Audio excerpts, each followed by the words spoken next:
Bienvenidos, bienvenidas a todos. Los que están atrás no sé cómo lo van a hacer, pero él es Pepe, yo soy Pepe también, pero hemos venido a ver a Pepe. Así que hemos venido a la presentación del libro. Esto hace meses, cuando hablamos de comer, ha llegado el momento. Sí.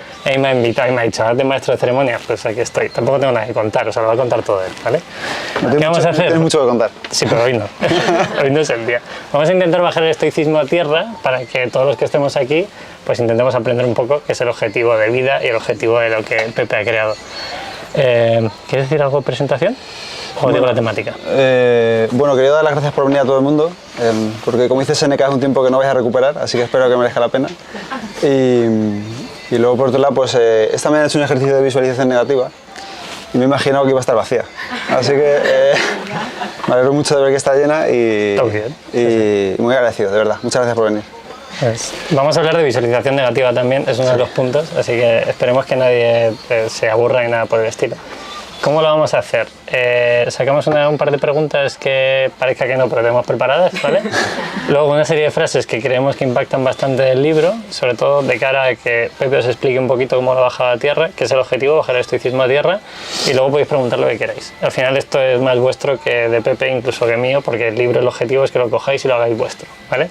Ese sería el plan absoluto de todo esto. ¿Quieres decir algo más? Nada, vamos a por ello. Esto es tuyo, ¿eh? Sí, sí. Tío, parece que no, pero lo tengo preparado, ¿vale? La primera pregunta.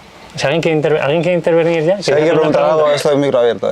Puede preguntar cuando quiera. Hay micro abierto de verdad. Ojito, ¿estamos en YouTube haciendo esto de verdad? Sí. Vale. Empiezo yo con las preguntas y luego seguís vosotros. Sí, es que van a ser más interesantes las vuestras. Entonces... Si alguien quiere preguntar algo relacionado con la temática que estamos tratando, pues lo puede hacer perfectamente y así luego pues no nos perdemos en... Yo modero, o sea, voy a ser el malo de la película, si alguien se enrolla o algo así, yo voy a cortar a esa persona, ¿vale? Entonces Pepe es el estoico, entonces no puede hacer estas cosas. Vale, Pepe, de todas las figuras del estoicismo, ¿por qué has elegido Marco Aurelio, Séneca y Epicteto, entre todos los que hay?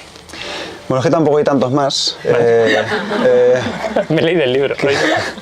Que sepamos, ¿no? De hecho, documentos que nos han llegado a la actualidad hay pocos y de Marco Aurelio solo nos han llegado sus meditaciones, que sepamos solo hay ese. También tiene unas cartas a Frontón, pero igual son menos relevantes. Y de Séneca, bueno, mucha gente que está aquí ya lo ha leído. Pues de Séneca nos ha llegado casi todo, no sé, bueno, casi todo no, pero a lo mejor, no sé si 20 tratados, las cartas a Lucilio.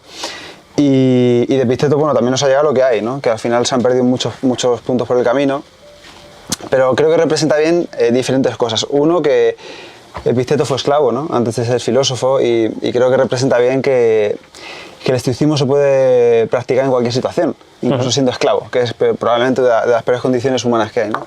Y Epicteto no escribió nada, pero todo lo que tenemos son apuntes de un alumno suyo en Pollón, que iba tomando notas. Y gracias a ese alumno en Pollón hoy podemos saber de él, ¿no? Luego también tenemos a Séneca, que Séneca fue un senador. Me gusta decir que hoy en día sería como si fuera un youtuber, un inversor en criptomonedas, un actor, asesor de Pedro Sánchez, sería de todo eso, ¿no? Entonces es difícil encontrar en la historia un personaje tan polivalente y que también además fuera filósofo y escritor. Y además tiene tratados sobre la naturaleza, sobre los terremotos, eso es increíble, ¿no?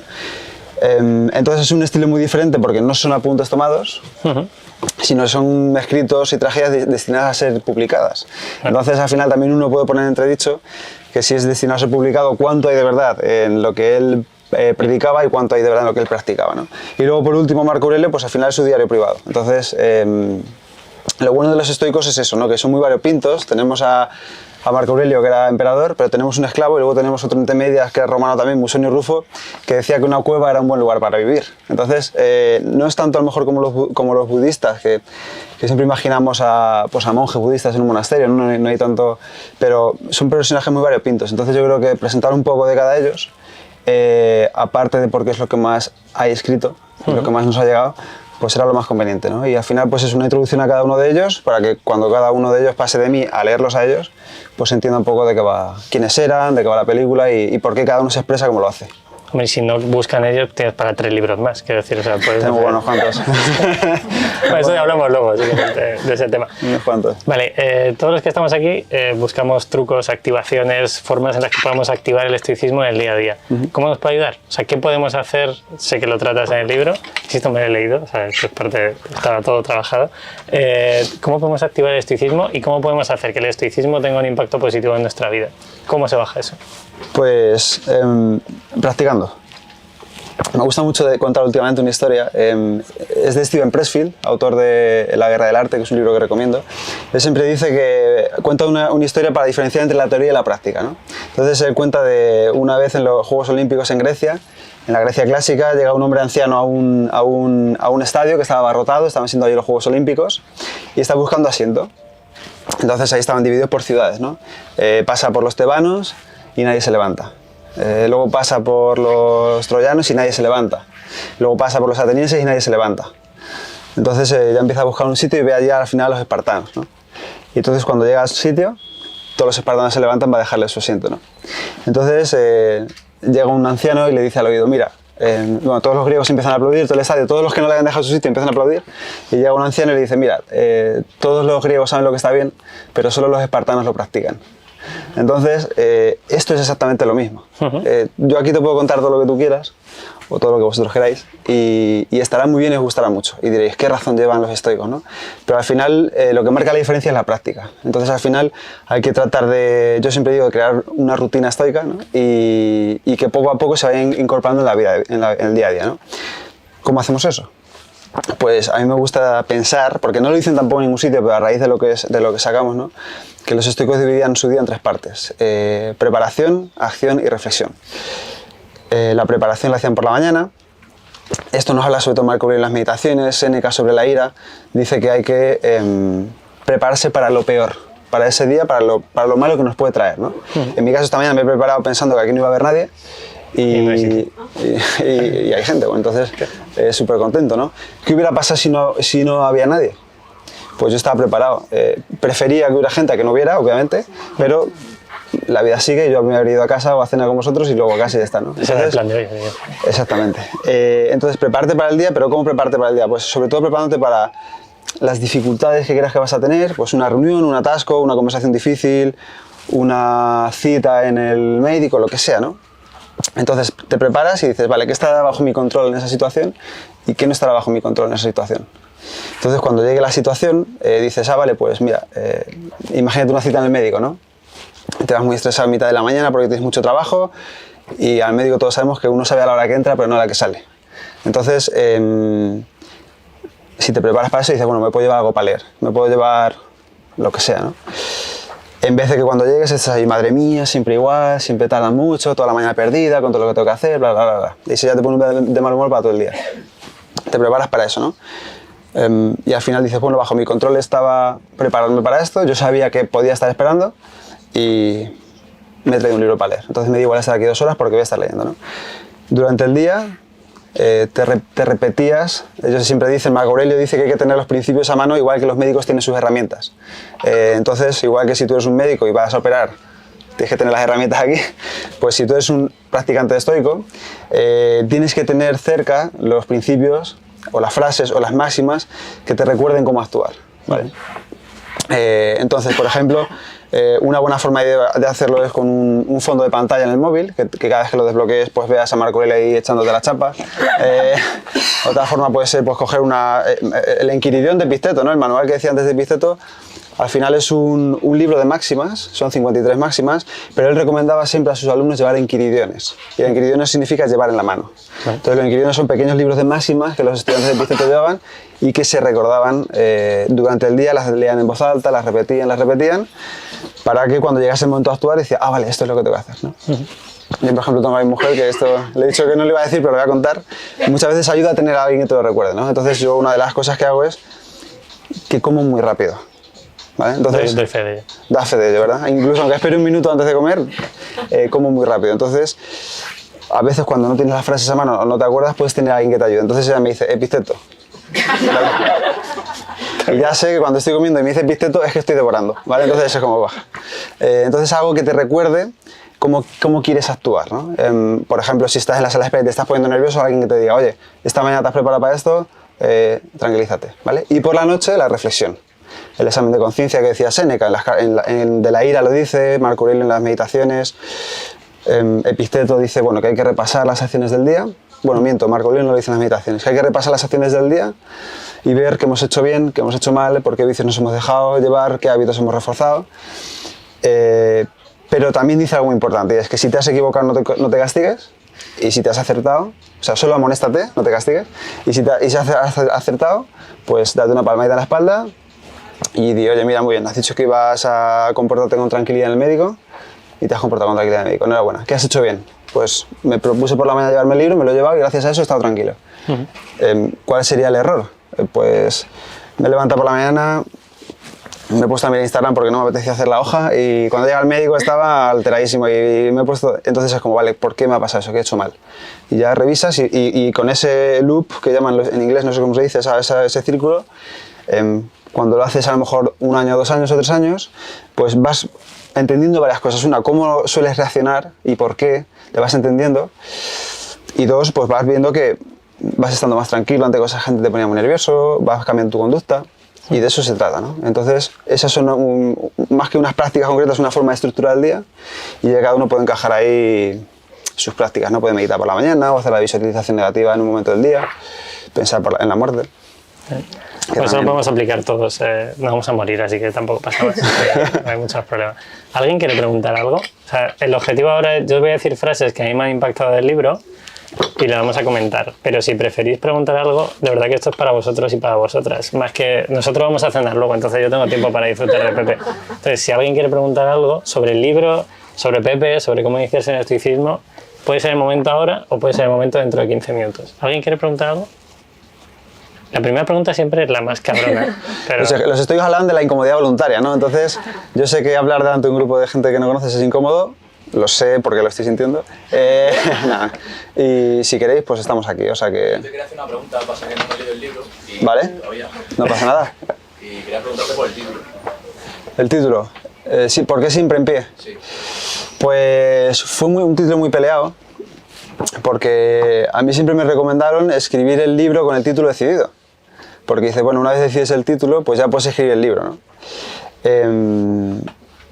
Y no lo teníamos claro, pero bueno, lo votamos en redes sociales, teníamos tres candidatos y el que ganó fue El triunfo de la virtud, pero se llamó así porque creo que El triunfo de la virtud es un título como más avanzado para gente que ya sabe lo que es la virtud, que ya practica el estoicismo, que ya lo ha leído, y siempre en pie hace referencia a un extracto de Marco Aurelio de las Meditaciones que dice que no te preguntes por qué te pasan las cosas, sino estate orgulloso por ser capaz de soportarlas con entereza. Y hace una metáfora que dice que te mantengas en pie o fuerte como un peñasco cuando las olas le van batiendo, ¿no? Que no lo tiran, sino que está firme mientras las olas pasan, ¿no? Que es un poco la metáfora de mientras los problemas te van pasando, tú te mantienes firme, lo gestionas, sigues adelante y la vida sigue, ¿no? Los problemas seguirán viniendo siempre, pero tú tienes que desarrollar el carácter para ser capaz de sobreponerte. Entonces, por eso se llama Siempre en Pie. Gracias. Gracias a ti. A ti por ser primero. Bien, hay otra. Vale. Venga, Susana. ¿Y por qué piensas tú que el estoicismo está de moda ahora? O sea, o más de moda, o lleva años más en boga, o ahora hay muchísimos libros de estoicismo, la gente vuelve a los clásicos, o sea, ¿por qué? Bueno, esta pregunta ya me la hacían antes de que Luis Enrique lo dijera en Twitch. Así que, y de hecho también lo comento en el libro, algo así porque creía que estaba aquí. Yo creo que por varias razones. Una que hay que tener en cuenta es cuando nos preguntamos qué está de moda, quizá también deberíamos preguntarnos qué nos enseñan los algoritmos. Porque cuando tú le das like a 5 o 6 cosas de estoicismo, solo te va a enseñar estoicismo y cosas parecidas. O lo mismo con el veganismo, lo mismo con todo, ¿no? Con el ejercicio. Entonces, claro, uno puede caer en el error de pensar que está de moda porque solo ves estoicismo en su feed. En Instagram, en Twitter solo ves estoicismo porque solo le das like a estoicismo. Otra razón yo creo que es porque las terapias cognitivo-conductuales se basaron mucho en ellas hace ya 30 o 40 años o más y hoy en día es una terapia que se utiliza bastante, entonces muchos de los ejercicios que hablan los estoicos pues se están aplicando ahí. Otro que yo creo que es que son tiempos duros, Bueno, la incertidumbre existe siempre, nos hemos dado cuenta con el COVID, pero ya existía de antes y va a seguir existiendo. Entonces nunca sabes lo que te va a pasar, nunca sabes si vas a tener un trabajo fijo, si tus hijos se van a morir, si vas a contraer alguna enfermedad. Entonces yo creo que es una buena filosofía para, sobre todo como decíamos el otro día, para tiempos duros, como los que son. Y luego también porque creo que hoy en día es muy fácil divulgarlo. Muy fácil en el sentido de que no hay barreras de entrada. Cualquiera puede abrir una cuenta de Instagram, cualquiera puede subir un libro a Amazon. Si tú coges 100 frases de los estoicos, la pones en un PDF y en una hora lo tienes en Amazon. Entonces, eso lo ha hecho mucha gente. En la entrevista que hice a William B. Irvine hace 1 año y medio decía que salía, perdón, eso es culpa mía. En habla inglesa salía de media 2 libros de estoicismo al día. Entonces, claro, uno puede caer también en el error de pensar que como hay muchos libros, pero siempre he dicho que no está de moda, pero quizá ahora que lo ha dicho Luis Enrique, ya es momento de admitir que si no está de moda ya se va a estar porque lo ha hecho el seleccionador de España, de fútbol, que es el deporte más seguido en este país, y que, bueno, pues que lo va a conocer mucha gente, que a mí me parece fenomenal, no solo porque me pueda beneficiar, sino porque yo creo que cuanta más gente conozca las ideas de Marco Aurelio, de Séneca, de Epicteto, de cómo lidiar con la adversidad, con sus emociones, con su día a día, con todo lo que le pasa, pues yo creo que siempre es buena noticia, ¿no? Esa es un poco la respuesta que creo que puede ser. Gracias. Qué bien. Y siguiendo con el fútbol, tú eres de Real Madrid, por lo que... Sí. Si Guardiola se hace de los estoicos, ¿te quitaría la disciplina? ¿Pasarías a los epicureístas?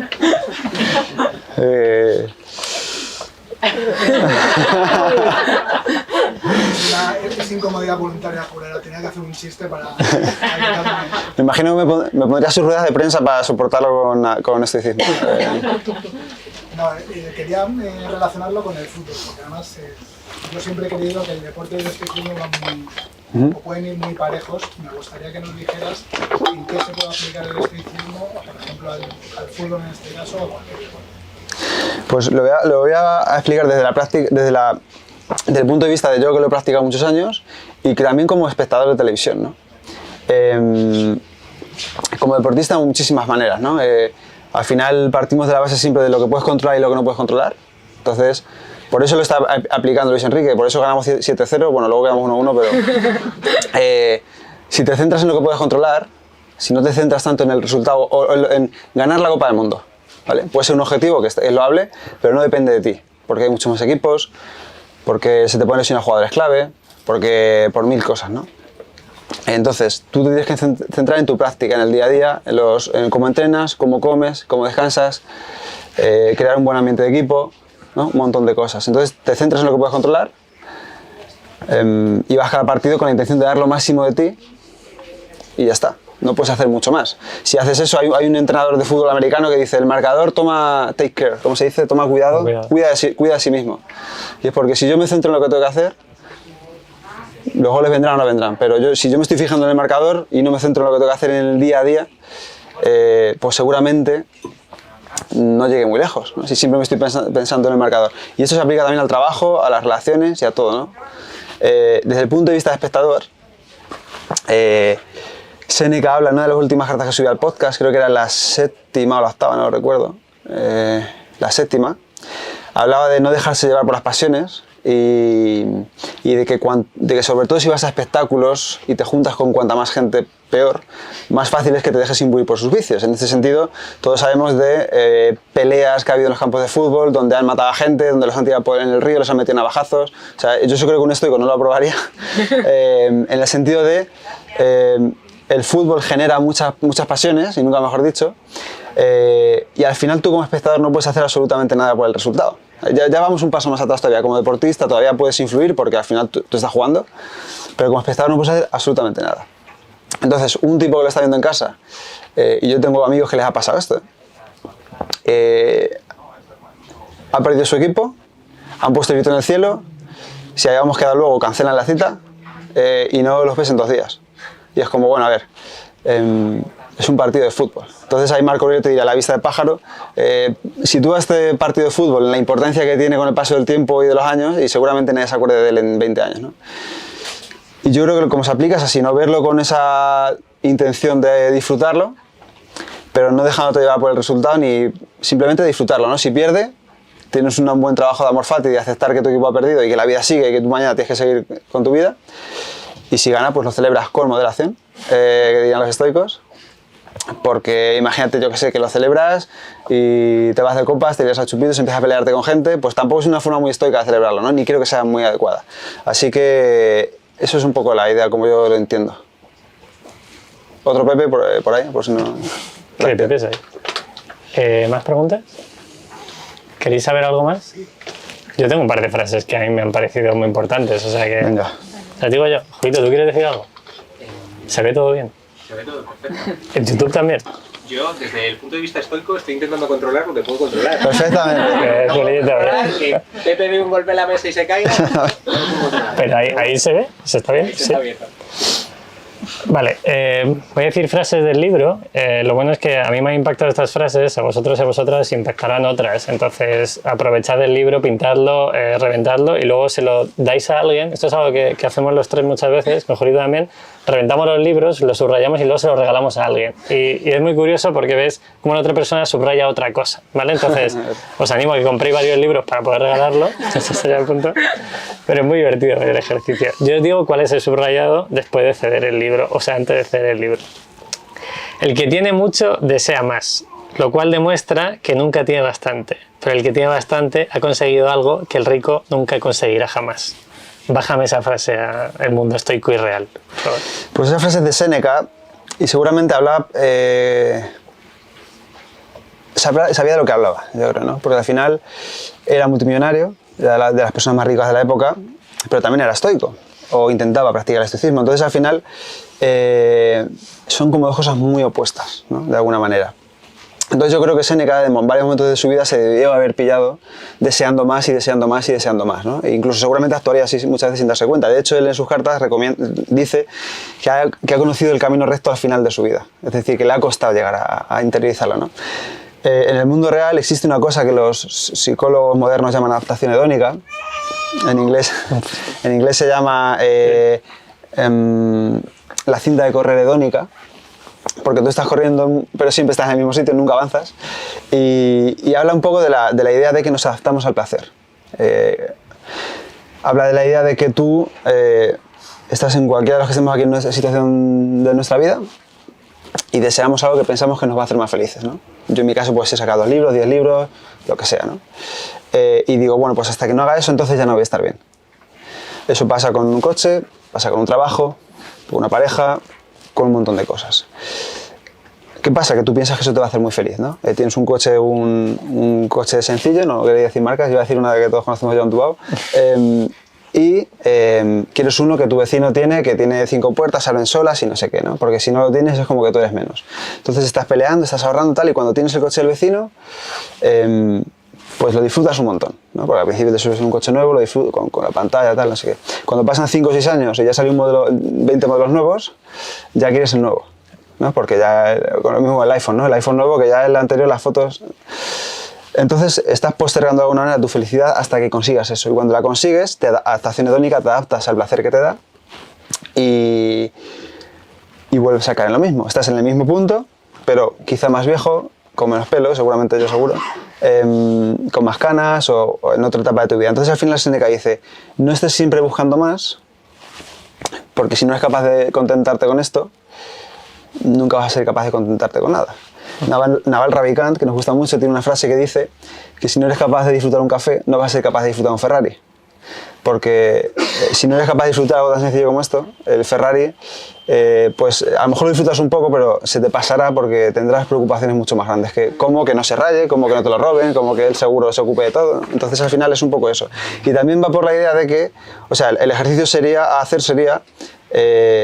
darnos cuenta de lo que tenemos, de que todos los que estamos aquí seguramente, si todos los que estamos aquí, si no me equivoco, más o menos me seguirán por redes, eso significa que tienen un móvil.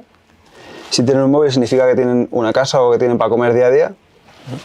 Entonces ya tenemos mucho más de lo que seguramente no es que necesitemos, pero sí, de lo que necesitemos.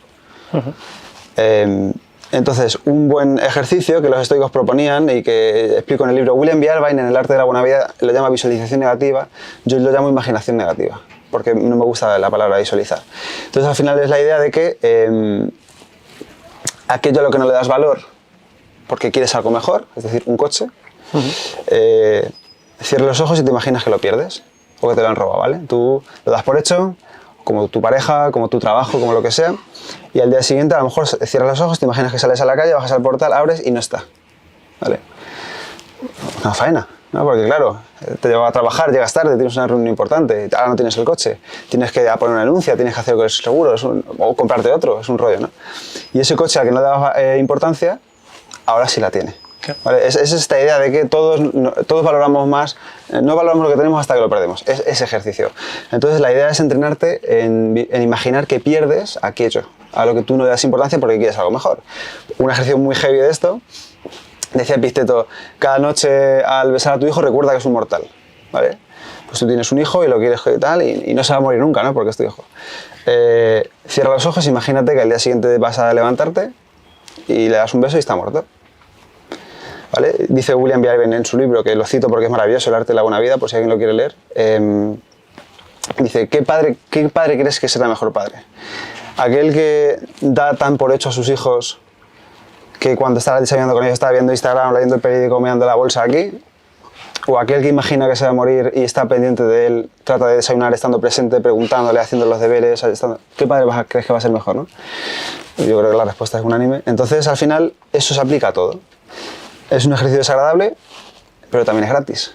Entonces, puedes hacerlo las veces que te dé la gana en el día y así aprenderás a valorar más todo lo que tienes y te entrenarás en tener menos deseos o por lo menos en no ligar tu felicidad o tu valía personal a conseguirlos, ¿no? Porque muchas veces nos valoramos, a mí por lo menos me pasa, por aquello que conseguimos, no por lo que ya tienes. Entonces, yo agradezco muchísimo estar aquí. Para mí esto es un sueño que pensaba que no iba a pasar en la vida.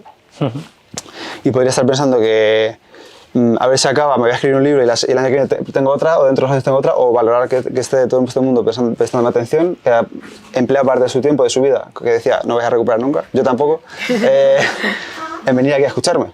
Pues prefiero hacer lo segundo, ¿no? Entonces, esa es la idea de otra frase que dice que no es más pobre quien tiene poco, sino quien desea mucho. Eso es. ¿Cómo comulga esto con expectativas y conformarse? O sea, para mí es un reto saber que, oye, no me quiero conformar, quiero seguir creciendo, todos queremos crecer, de hecho venimos aquí para aprender, ¿no? ¿Y cómo genera esto a nivel de expectativas y conformarte? ¿Cómo lo ves tú? Puede ser a nivel estoico o a nivel PP, también me valen las dos. Sí, bueno, creo que es importante tener objetivos y marcarse metas, ¿no? De Séneca decía que aquel que no sabe hacia dónde navega, ningún viento le es favorable. Entonces, si no sabes hacia dónde vas, ¿cómo vas a saber cuándo has llegado, no? En mi caso concreto, por ejemplo, pues podría ser un objetivo estar aquí hoy, pero no podía estar trabajando solo para estar aquí hoy. Tenía que estar trabajando, encargándome de lo que estaba bajo mi control en cada momento y asegurándome de que eso no me convertía en una mala persona por el camino, ¿no? Séneca dice otra frase, lo de no es lo que soportas, sino la persona que lo soportas, ¿no? Con quién eres mientras lo soportas. Entonces, al final, si te marcas objetivos, ambiciones, pero por el camino pierdes otras cosas, esto le pasa a un montón de gente, ¿no? ¿Cuánta gente quiere montar un negocio, ser muy millonario y se deja la familia por el camino, ¿no? O se deja su salud por el camino. Se deja un montón de cosas por el camino. Entonces, está bien tener objetivos, pero siempre tienes que actuar de acuerdo a tus valores. Tus valores seguramente te llevarán allí. Si eres una persona disciplinada, seguramente te llevará allí. Si eres una persona que actúa con prudencia y no con superioridad moral, seguramente te llevará allí. Céntrate en lo que puedes controlar. No procrastines. Piensa en la muerte. Y poco a poco irás llegando o no. Si no llegas, no está bajo tu control. Y si llegas, disfrútalo con moderación. Muy bien. Y eso es un poco la idea, ¿no? Yo lo veo perfecto. Dejamos que Pepe beba agua. ¿Preguntas? ¿Más preguntas? Has citado la muerte y a mí la muerte me parece como un controlador para vivir bien. ¿Qué opinión tienen no he leído el libro, ¿eh? No pasa nada. ¿Qué opinión tienes tú y los estoicos sobre la muerte y cómo ayuda a que vivamos mejor? Pues igual que tú.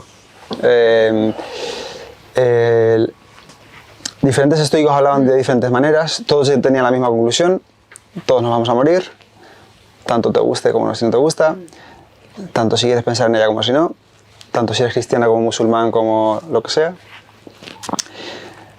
sabiendo este hecho, tú verás cómo vives, ¿no? Marco Aurelio decía que es una fase más de la vida. Igual que naces, te sale barba, tienes hijos, creces, tal, te mueres. Séneca decía lo mismo, que no hay que... decía como que hay que despreciar la muerte en el sentido de no tenerle ni pensar en ella. O sea, no tener miedo a ella, perdón, de pensar en ella, pero como decir, bueno, ya está en la muerte. Porque todos estamos igual de cerca de la muerte. No, si tú tienes 15 años, puedes pensar que estás mucho más lejos de la muerte que alguien de 80, pero puedes salir, te pilla un coche y hasta luego, Lucas, ¿no? Entonces, al final es la idea de decir, vale, me puedo morir hoy, me puedo morir mañana, me puedo morir pasado. Voy a intentar hacer que mi vida tenga un sentido y que cuando llegue al lecho de muerte, si tengo la suerte de reflexionar sobre ello, no me pille con arrepentimientos, que soy una mala persona, que me ha tratado a mi pareja, que no he conocido a mis hijos, o lo que cada uno valore, ¿no? Pero yo creo que puede ir por ahí. Entonces, la muerte tiene que ser un acicate para vivir más intensamente y para hacer las cosas que de verdad son importantes para ti. Dicho esto, yo tampoco soy un fan de la superproductividad en el sentido de que tienes que levantarte, meditar, hacer deporte, ayunar, duchas frías, siempre todos los días, porque si no tu vida es una basura. Tienes que dedicar tiempo a perderlo, al ocio, yo creo que a cultivarte, a leer, a ver series, a lo que tú quieras, a ver fútbol, que mucha gente dice que ver fútbol es de idiotas, porque, no, bueno. Entonces al final es, decide lo que es importante para ti. Otro ejercicio de Marco Aurelio es, imagina que viajas a tu lecho de muerte, sobre qué te arrepentirías, y entonces intenta, de eso sobre lo que te arrepentirías, intenta empezar a actuar conforme a eso, porque tienes la oportunidad de hacerlo, no te has muerto. No sé si habéis leído La muerte de Iván Ilich, hacedlo, de Lev Tolstoy, La muerte de Iván Ilich. Y así es un poco como pensaban los estoicos, ¿no? Me decían, Epicteto, recuerda que tu hijo es inmortal. Intenta vivir con tu hijo, no está enviando Instagram mientras le das el biberón, así con, o lo que sea, ¿no? Es un ejemplo. Esa es un poco la idea. Gracias a ti. La gente de atrás, si queréis voz y voto o algo, también levantad la mano, no hay ningún problema. ¿Alguien tiene alguna pregunta? Acá uno. ¿Qué tal? ¿Qué tal? Hola. Bueno, antes que nada, felicitarte. Gracias, la Luis. verdad que, Gracias. si bien recomiendas no leer, digamos, muy rápido los libros, reconozco que los recibí y de un día para el otro los leí, así que te felicito. Para los que no lo leyeron, que la verdad que es muy fácil, muy ameno, muy llano el lenguaje. Después hacerte una pequeña recriminación de los que te seguimos, que me parece que te faltó hablar sobre una de las técnicas más fabulosas, sobre todo yo que he hecho uno de los cursos, de mencionar, este es el precio de mi serenidad, ¿no? Sobre todo para los que somos padres, más o menos creo que lo he recitado unas 75 veces por hora, así que ya les tocará a ustedes practicarlo. No, y después lo otro que me parece interesante, sobre todo para aquellos que no conocen tanto el estoicismo, que no han leído el libro, ha habido una deformación, no es en los últimos tiempos, ha sido en los últimos siglos, ¿no? De tal vez una connotación peyorativa o negativa respecto del estoicismo. Y hay como un punto que me hizo un poco de ruido, ¿no? Cuando hablas de hacer lo que debemos aunque nos perjudique, ¿no? Y la verdad que lo mencionaste en 2 lugares en el libro, por eso, digamos, la primera vez lo dejé ir, pero ya la segunda, si querés contarnos un poquito por qué pensás vos que el término, ahora es cierto, está como un poco más de moda, se habla mucho más del tema, pero también queda, ¿no? A mí me pasa de comentarle a algún amigo de que estoy leyendo, pero no, tenés que, es el sacrificio, y yo creo que más que el sacrificio y más que la búsqueda de perjuicio, esto vos lo comentaste al principio, ¿no? Esto es también un poco de incómoda comodidad, y es más que nada el tema de la búsqueda del esfuerzo también, ¿no? Porque se ha perdido mucho esto de para lograr un objetivo tener que, digo, al que quiere estudiar, horas leyendo y así sucesivamente. Así que bueno, nada, principalmente para cerrarlo, una reflexión sobre el tema de por qué pensás que tal vez ha habido una mala interpretación del término, una deformación a lo largo del tiempo y algún comentario sobre el esfuerzo y el sacrificio. Vale, si quieres puedo empezar contándole el precio de mi serenidad, que ya que la has soltado, que además creo que en el libro no aparece. Y es una frase que se decía Epicteto a sí mismo, o que nos recomienda decirnos cuando estemos perdiendo los papeles. porque decía, la serenidad no es gratis, ¿vale? Tienes que pagar un precio. Si fuera fácil y gratis estar tranquilo, todo el mundo lo estaría en cualquier situación. Tienes que pagar un precio. Entonces decía, cuando empieza con las cosas más pequeñas y cuando te pase algo adverso, di, este es el precio de mi serenidad, ¿vale? Entonces, ya traído al mundo moderno, si estás a lo mejor preparando algo en la cocina y se te cae solo un plato y lo rompes, en vez de empezar a decirte, madre mía, qué torpe este plato, este es el precio de mi serenidad.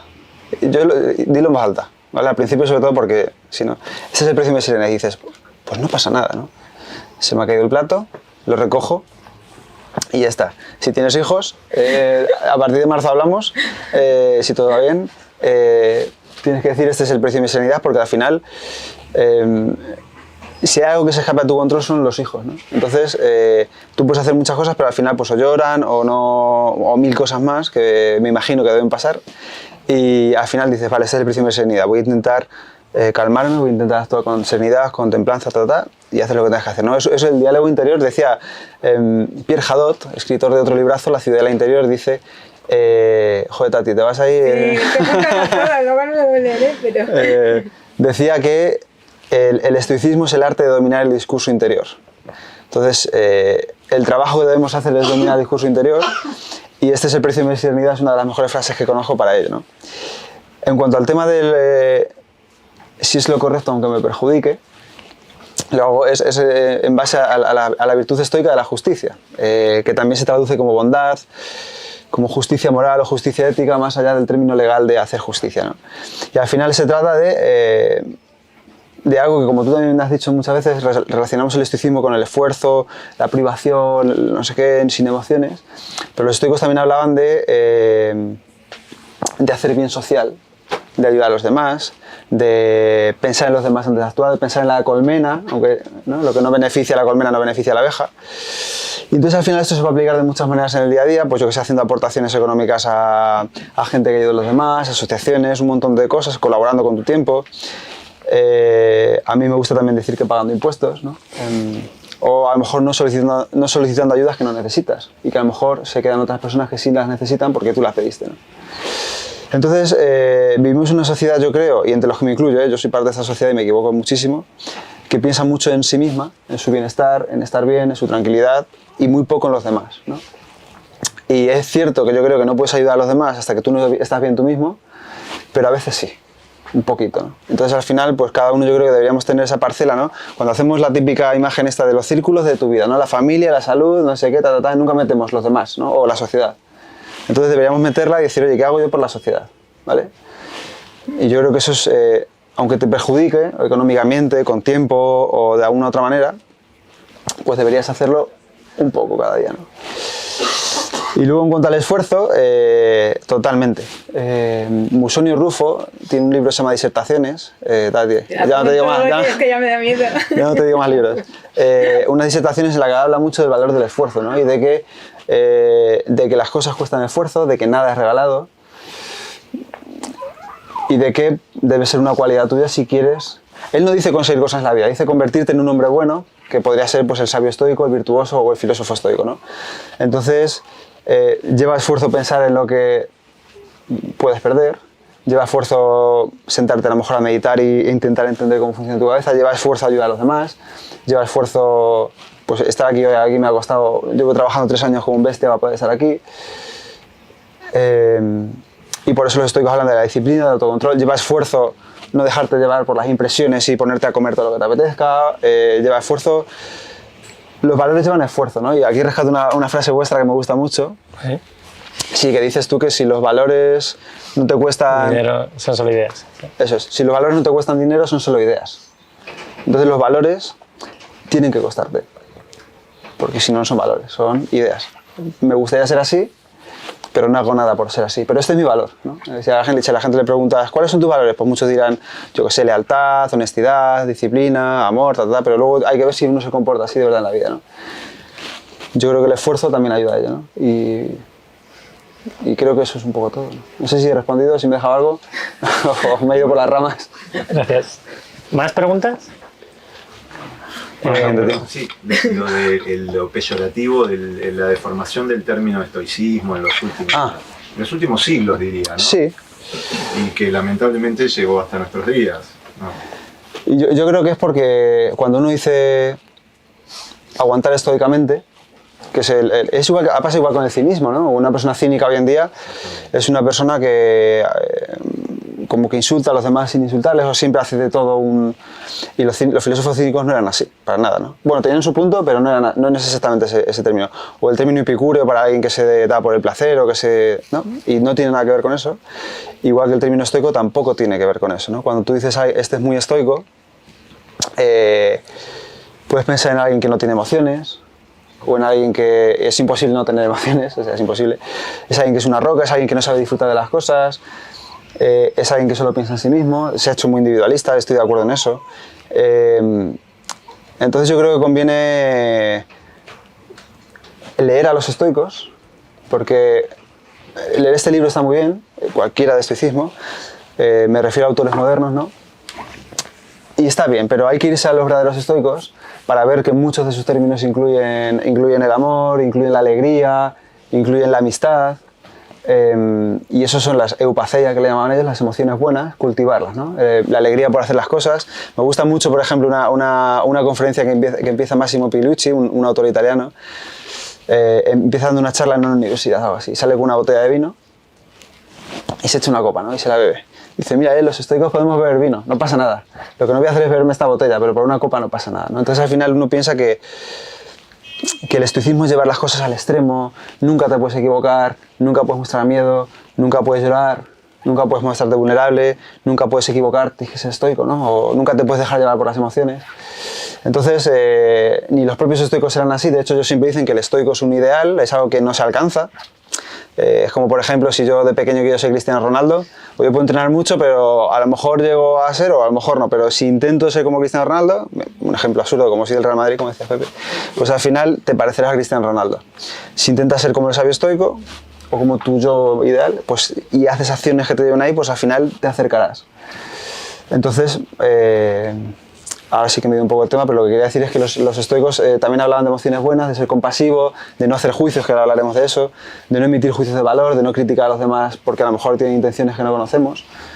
Y yo creo que se ha deformado principalmente por gente que a lo mejor ni los ha leído. Esa es mi interpretación. Muchas gracias. Gracias a ti. Gracias. Vamos con la última frase. ¿Alguien tiene dudas, preguntas? Qué bien. Dale, dale. Qué gusto. Por favor. Hay una reflexión que haces en el newsletter del domingo y habla de tomar decisiones. En caso de duda, tómate la decisión más complicada. Porque la vida dices algo así como, que no sé exactamente la frase, ¿no? Porque decisiones fáciles llevan a vidas difíciles y decisiones difíciles llevan a vida fácil. Entonces un poco me gustaría que reflexionaras un poco sobre esta idea, ¿no? Porque no siempre hay que, no hace falta siempre complicarse la vida para llegar a buen puerto, sí. Estoy de acuerdo. Esa es una frase de Naval Ravikant, ¿no? Que dice, en una entrevista le preguntan cómo tomar decisiones y él dice, tengo una heurística muy simple. Ante dos opciones elijo la más dolorosa a corto plazo. Porque si siempre eliges lo menos doloroso a corto plazo, pues en el largo plazo es difícil que consigas ciertas cosas, ¿no? Por ejemplo, si siempre eliges lo placentero a corto plazo en cuanto a salud, a comida basura, cuando pasen 30 o 40 años lo vas a pagar con tu salud. Si siempre eliges comida, o casi siempre, la mayoría de las veces, ¿no? Yo siempre digo un 70-80%, eliges una comida sana, seguramente en el largo plazo te encuentres mejor que alguien que siempre o casi siempre come comida basura. De la misma manera, si vas a entrenar o si no vas a entrenar, si eliges Instagram sobre leer, si eliges leer sobre Instagram, si eliges estudiar sobre no estudiar, si eliges quizás, no sé, emprender un proyecto en paralelo, como yo he hecho con esto, mientras trabajas.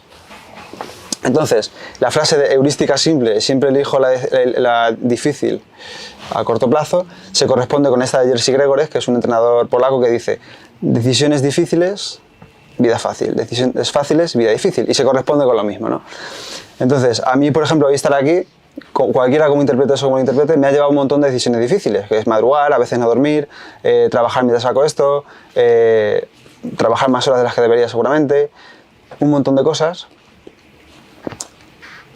Y en el largo plazo pues, por ejemplo, en 3 años, pues ha dado sus frutos, ¿no?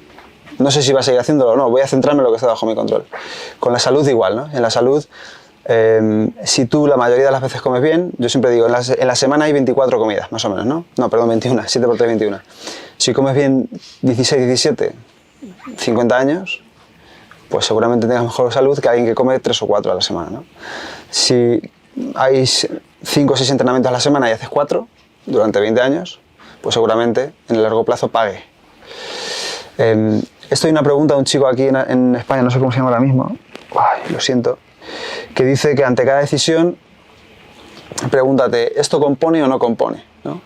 Compone se refiere al interés compuesto, ¿no? Que siempre hablan de que en el interés compuesto pues a largo plazo compone y sube exponencialmente. Entonces dice, ¿esta decisión que estoy a punto de tomar compone o no compone? ¿Vale? Simplemente para tomarla la mayoría de las veces. No digo que nunca haya que ver Netflix, porque siempre tienes que estar leyendo, meditando. No digo que nunca te puedas ir al McDonald's o donde sea. Pero sí digo que si la mayoría de las veces tomas decisiones que componen, pues seguramente componga. Entonces al final he hecho muchas papeletas para una cosa o para otra. Y así es como lo entiendo yo. Por ejemplo, por supuesto, aceptando que nos vamos a equivocar, que no siempre lo vamos a hacer bien, que tenemos emociones, que tenemos hijos, que hace mal tiempo, que no me apetece.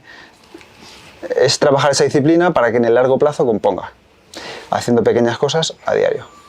Me gusta también una frase que también, ya termino. Te corto a ti en vez de cortarla. Que dice James Clear y que aparece en el libro, que Roma no se construyó en un día, pero ponían ladrillos a diario. Entonces tú pon tu ladrillito al día y ya se construirá Roma, pero un poquito todos los días. A ti. ¿Está bien? Si no, le dejamos hablar, ¿eh? Esto es para él también. Tíratela. ¿Alguien tiene más preguntas? ¿No? Vale. ¿Una frase más? Sí, son menos 10, vamos bien de hora, yo creo que sí. ¿A qué hora tienes el tren? No depende, solo que la disertación no dependa de mí. Vale. Pero Julito, tú mandas. ¿Tú mandas? Tú mandas. ¿A qué hora te tienes que ir? No. Bueno, pues acabamos a las 8, 8 y poco y ya está, como estaba programado más o menos. De caña. A mí esta me gusta mucho por el tema de los haters, la exposición y ese tipo de cosas, que sé que lo comentamos muchas veces cuando hablamos de cómo gestionarlo y cómo vivirlo. La frase es, cuando alguien te perjudique con su acción y hable mal de ti, recuerda que actúa o habla creyendo que cumple con su deber. ¿Cómo bajamos eso al hate que podemos tener todos en nuestro día a día, sabiendo que hay redes sociales, que hay empleados o gente de nuestro entorno que a lo mejor no les gusta lo que hacemos? ¿Cómo lo llevas tú y cómo lo ves? Pero puedes ver cómo lo llevas tú con tu exposición, que cada día es más, y cómo lo puede gestionar la gente que a lo mejor no tenga tanta exposición o incluso que tenga más exposición que tú. Pues es muy buena esa y a mí me marca mucho y explica muy bien la lógica estoica, ¿no? El estoicismo está dividido en física, lógica y ética. Física es nuestro comportamiento respecto a los dioses y el universo y demás. Lógica es, en pocas palabras, cómo percibo todo lo que me ocurre y qué dejo que entre en mi mente. Y la ética es qué acciones éticas llevo a cabo, ¿no? Entonces esto se corresponde mucho con la lógica estoica, con qué información dejo que entre en mi mente. Y eso requiere una evaluación de lo que está ocurriendo. Entonces, yo cada día es verdad que tengo más haters. TikTok, por ejemplo, es increíble para eso. Hay muchísimos. Y siempre me dan una oportunidad de entrenar la serenidad. Entonces, cuando yo me meto a TikTok, a Twitter, donde se publica una cosa, yo siempre lo hago con buena intención. No lo publico para molestar a nadie. Muchas veces como recordadores para mí mismo, ¿no? Entonces, alguien que te comenta, esto es una imbecilidad, eres tonto, no sé qué tal, ¿no? Entonces, al principio, tu tendencia es saltar. Y está bien que eso sea porque es un impulso de supervivencia, ¿no? Entonces, los estoicos te dicen, bueno, esto que mucha gente piensa que los estoicos no tienen emociones, Séneca dice, oye, es que estos son movimientos del alma involuntarios que tú no puedes controlar, pero luego sí tienes que poner la razón para no dejarte arrastrar por ellos, ¿no? Entonces, ese comentario, si yo contesto inmediatamente, seguramente la respuesta no me enorgullezca de ella en media hora, ¿no? Entonces un consejo que dan a los estoicos siempre es retrasar la respuesta. No emitir ningún juicio de valor, no decir, puedes leer el comentario y decir, Pepe, eres tonto, y simplemente darle todo sentimiento a ese comentario o no dárselo, ¿vale? Las herramientas para esto es el precio de mi serenidad, esto es lo que yo tengo que aguantar para estar tranquilo. Y Pepe, esto es tonto, es una opinión de esa persona. Esa persona no me conoce nada, no sabe quién soy, no me ha visto en su vida, no sabe mi vida, no sabe mis condiciones, y lo habrá dicho, lo habrá escrito aquí por una serie de condicionantes y de vida que él ha tenido, de educación, experiencias, creencias, etcétera, sobre el TikTok, sobre mí, sobre el estoicismo, sobre lo que sea, que le han llevado a poner este comentario. Entonces, ese ejercicio lo puedes hacer no inmediatamente. Lo tienes que hacer porque la respuesta inmediata es ¿pero qué dices? ¿Por qué me has dicho esto? O tal, ¿no? La respuesta inmediata es esa, entonces tienes que serenarte y decir voy a contestar pero luego. Entonces cuando pase ese tiempo y te has dado tiempo para calmarte y para que entre la razón y no dejarte llevar por la emoción, entonces le contestas, ¿vale? ¿Cómo se puede aplicar esto en el día a día? Con alguien que me insulta aquí ahora mismo, en tiempo real, que no dices voy a esperar a que pasen 30 minutos para contestarte, ¿vale? Le arranco la cabeza ya. Viene tu jefe, viene un compañero de trabajo, una compañera que te hace la puñeta, 1000 cosas que en el momento no puedes decir ¿me has dicho esto? No. Entonces lo que tienes que hacer es entrenarte esto, como decía Epicteto, no entrenarte en el invierno o entrenarte cuando no hay guerra para cuando haya guerra, ¿no? Los ejércitos se entrenan en tiempos de paz para que cuando haya guerra estén entrenados, no entrenan improvisando. Vaya desastre, ¿no?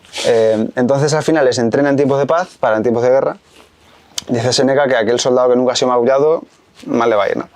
Y entonces te vas a equivocar, vas a dar respuestas erróneas, te vas a dejar llevar por esta ira que te sale, ¿no? Cuando alguien te insulta o cuando alguien hace algo que te despierta. Pero tu deber es prepararte por la mañana, como decía en la primera pregunta. Por la mañana me voy a encontrar gente ingrata, me voy a encontrar gente que me va a insultar, me voy a encontrar gente que va a hacer cosas con las que no estoy de acuerdo. Voy a trabajar, sé que me voy a encontrar con este que siempre sabe dónde tocarme, que me hace saltar. Vale, cuando eso ocurra, ¿cómo voy a reaccionar? Vale. Voy a contestarle con una amabilidad que está bajo mi control. Y luego ya a lo mejor me puedo ir al baño donde sea, hacer respiraciones profundas, serenarme y ya está, ¿no? Pero eso es un poco la respuesta a las emociones negativas o a los juicios o demás, ¿no? Entonces, ¿cómo no emitirlos? Por ejemplo, sobre otro, ¿no? Pues tú puedes ir, yo que sé, me lo voy a inventar, un cliché, no pienso esto en absoluto, pero vale. Tú vas por la calle y yo que sé, y ves a un tío súper tatuado. Y lo primero es como, y a lo mejor, bueno, a lo mejor es un cirujano excelente o un cerebrito en lo suyo y no tiene nada que ver porque está tatuado, pero tu primer impulso es tal. Entonces, ahí es donde entra la compasión, la empatía y decir, oye, tú no sabes nada de esta persona, como dicen, todo el mundo va a estar luchando su propia batalla, no tienes por qué emitir un juicio de valor, seguramente estés equivocado, pero qué difícil es hacer esto, ¿no? Porque instintivamente siempre nos posicionamos en yo soy mejor, ese es peor, ese es tal, yo soy más listo, este es más tonto, tal. Entonces, al final es una vez más, no dejarte llevar por ese primer juicio, por esa primera impresión y decir, no emito juicio, hasta que pueda comprobar que eso es verdad, ¿no? Epicteto siempre decía que hay que pedirle los papeles a las impresiones, ¿vale? Las impresiones, en griego, fantasia, es aquello que tú recibes a través de los sentidos. Yo estoy percibiendo impresiones todo el rato, ¿no? La música que suena, tú que me miras, todo, ¿no? Y vosotros estáis recibiendo las mías. No puedo controlarlas, pero sí puedo controlar qué me digo sobre eso, con entrenamiento, ¿vale? Entonces, cuando tú ves a algo, di, vale, esto es una impresión, pero no es lo que aparenta ser. No voy a emitir ningún juicio de valor. Entonces, te calmas y es perfectamente posible no emitir un juicio sobre alguien. Muy difícil, porque estamos hechos para dar opiniones y yo tengo que dar mi opinión y tengo derecho a decir lo que pienso, pero muchas veces, decía Marco Aurelio, no siempre tienes la necesidad de emitir una opinión. Entonces, muchas veces no emitas una opinión sobre alguien. Y eso es un ejercicio de contención, de calma, que es muy difícil, pero se consigue, ¿no? con entrenamiento. O sea, si eso le llega a la persona de TikTok, todo sería más fácil. O sea, si a esa persona que te escribe por TikTok y le llega ese mensaje, o sea, bajándolo al nivel de cómo el estoicismo puede ayudar a mucha gente, esa persona que está de TikTok y te dice Pepe eres tonto, si no piensa eso y no lo ejecuta, al final seríamos todos más felices. Depende de lo que quieras entrenar. ¿Vale? Si quieres entrenarte en dar una respuesta calmada, es mejor que existan. Porque si no, no podrías entrenar, ¿no? Entonces está bien. Y es difícil, es una respuesta un poco rara, no hago cosas raras, no me autoinsulto, pero sí que... Tengo cuentas falsas. Tengo cuentas falsas donde me insulto. Pero sí que está bien que la gente te diga algo, porque luego eso también lo puedes interpretar en tu esfera, ya tirando de neurociencia. Os animo aquí a todo el mundo que sigáis en Nazares Castellanos, por favor, si podéis, es maravillosa. Ella habla de esto, ¿no? De cuando alguien te despierta una emoción, la amígdala te secuestra la corteza frontal, entonces tú ya te dejas llevar por la ira y entonces tienes que entrenarte en calmar esa amígdala a través de respiraciones lentas, movimientos lentos, mensajes calmadores, porque muchas veces eres tú quien te generas tu propio, decía Séneca, ¿cómo se pasa del todo la indignación cuando no haces nada por indignarte? Entonces, si alguien hace algo y tú estás repitiendo, madre mía, vaya tal, no sé qué, otra vez, siempre, puedes recordarte que es la amígdala quien te está traicionando y decir, venga, ya está, hasta aquí, ya he dicho, me calmo, no emito juicio de valor, voy a esperar. Y luego siempre te alegras de haberlo hecho, o casi siempre. Qué bueno. ¿Dudas? Yo tengo uno. Claro. ¿Puede cualquier persona convertirse en un estoico? Me refiero. El estoicismo lleva a tener, bueno, la sensación que me da es que tienes que tener mucha fuerza de voluntad. Tienes que hacer esto porque quiero hacer esto, conseguiré esto y me va a reportar unos beneficios en el futuro. Esto te puede generar una frustración en el momento en el que no lo consigues. Esa frustración en el budismo se basa en una aceptación de lo que te está pasando. ¿Qué dicen los estoicos al respecto de esa frustración y cómo combatirla? Yo creo que no se puede ser estoico, ¿vale? Porque el estoico es como el ideal del sabio estoico, o sea, aquella persona perfecta que nunca se equivoca, que siempre permanece impasible, siempre. Eso es imposible, eso lo hace un robot y no tengo claro ni que lo pueda hacer un robot. Entonces, los propios estoicos nos dan ejemplos de esto, ¿no? Y lo podemos leer en sus líneas. Marco Aurelio tiene una línea que dice: no te disgustes ni desfallezcas si no eres capaz de actuar siempre de acuerdo a rectos principios, ¿vale? Por el contrario, regresa a la acción con más ímpetu y date satisfecho si cada una de tus acciones son más humanas, ¿vale? Lo de Smigo, no te disgustes ni desfallezcas si no eres capaz de actuar siempre de acuerdo a rectos principios. Como eso es las meditaciones de Marco Aurelio es un diario personal, entendemos o podemos entender que se está diciendo eso a sí mismo. Si se está diciendo eso a sí mismo, podemos entender que él en su día a día se equivocaba y que pues las meditaciones son un ejercicio de traerse constantemente a los ideales estoicos, de traerse a sí mismo. Sé bueno, él lo dice, sé bueno, sé compasivo, sé benevolente, ¿qué te lo impide? ¿Por qué? Pero también se equivocaba, entonces dices, bueno,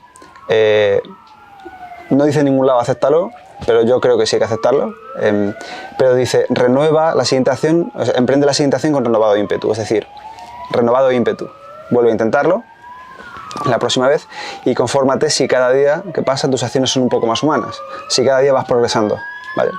Los estoicos hablan de la virtud, que es la excelencia traducido hoy en día, arete en griego, excelencia, un lenguaje moderno, pero no de la perfección. La perfección es el sabio estoico, que siempre es virtuoso. Nosotros tenemos que intentar ser virtuosos la mayoría de las veces, siempre que podamos, porque siempre en teoría está bajo nuestro control. Entonces, si te equivocas, yo me equivoco muchísimo todos los días, o sea, yo todo lo que estoy diciendo aquí es la teoría. No hay que hacer como los espartanos y levantarse, ¿no? Y ponerlo en práctica en el día a día, cuando alguien te insulte, cuando alguien... ¿vale? Entonces, como yo lo interpreto es, me he equivocado, está bien, soy humano, no que te castigues. Hoy Nazaret Castellanos precisamente ha publicado una publicación en Instagram que dice que un estudio demuestra que la autocompasión y la autoamabilidad favorece el desarrollo de las neuronas, ¿no? Y favorece que el cerebro esté mejor. Entonces, hay estudios que lo dicen ya, ¿no? Sé amable contigo mismo, sé compasivo, te has equivocado, venga, inténtalo al día siguiente mejor, ¿no? Y fíjate si cada día tus acciones son más humanas. ¿Cómo sabes si cada día tus acciones son más humanas? Pues también tiene una respuesta Séneca. Decía, ¿cómo saber que estoy progresando en la filosofía? Porque he empezado a ser mi propio amigo. Entonces, si ves que te estás llevando mejor contigo mismo, que te castigas menos por las cosas, que juzgas menos a los demás, que los culpas menos de sus errores, que estás más tranquilo en líneas generales, ¿no? Que lo que antes sacaba de tus casillas ahora dices, bueno, pues ha pasado y ya está, te convertirás en tu amigo y irás progresando en la filosofía. Muchas gracias. A ti. Mucho trabajo que hacer, esto lleva toda la vida, ¿eh? Perdón. Preguntarte, ¿tienes o has tenido algún conflicto con algún principio o idea del estoicismo? O, mejor dicho, ¿cuál es el que más te cuesta o te ha costado desarrollar o llevar a la práctica en tu vida? Pues varios. Y creo que es importante también cuestionarlo, ¿no? Al final, ni ellos mismos te dicen que digas sí a todo, ¿no? Séneca dice que está bien seguir el camino de los antiguos, de los que vinieron antes que él, pero si encuentras un camino más trillado, síguelo, ¿vale? Si encuentras algo que te funciona mejor. Y a mí me ha costado entender mucho el concepto de amor fati. Los estoicos hablaban de que todo lo que no puedes controlar, tienes que amarlo. El destino ha decidido que así sea, ellos eran deterministas, pensaban que estaba todo ya predeterminado, encadenado por sucesos lógicos y necesarios, y todo lo que pasa lo tienes que amar, ¿vale?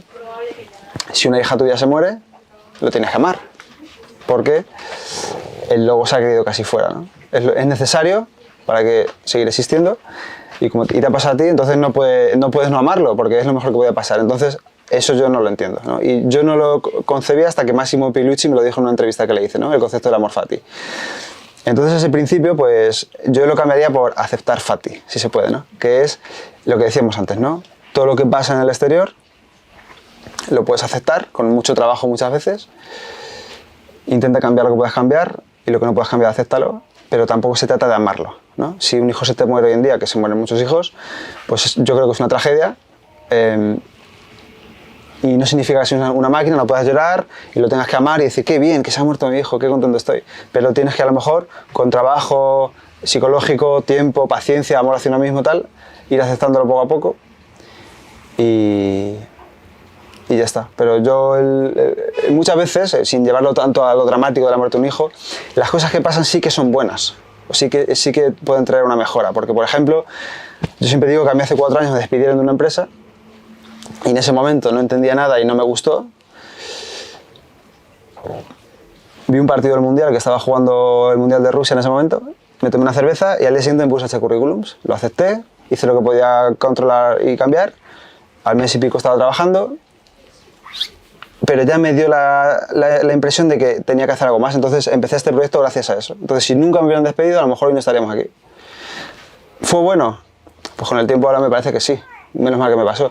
En el momento, si alguien me dice que me despidan es bueno, igual le pego un puñetazo, ¿no? Pero ahí hay que hacer, no emitir el juicio y decir, vale, me han despedido. Es una putada, voy a ver qué puedo hacer. Y el concepto del amor fati es el que más me ha costado. De hecho, estuve casi 1 año y pico practicando y demás y no acababa de entenderlo, y la entrevista a Massimo Pigliucci, muchas veces necesita gente de fuera que sepa mucho más que te lo explique, pues me hizo entender que era mucho más sana la aceptación que simplemente forzarme a tener que aceptar las cosas, a amar las cosas. Gracias. A ti. 8 y 10. Lo digo por él, yo estoy encantado. Por favor.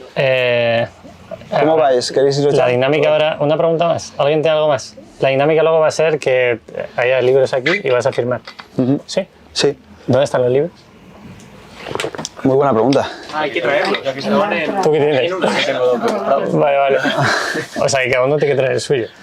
Yo bajo ahora por ellos. Están en la entrada, en la primera planta. En esta primera planta, sobre las escaleras, están ahí todos. Bueno, pues yo voy a traer libros, Pepe va a firmar y... Sí. Aquí también. Vale. ¿Alguien tiene alguna duda antes de hacer ese proceso? Sí, ¿no? ¿Nos podrías recomendar un libro que no sea de filosofía? ¿Que no sea de filosofía?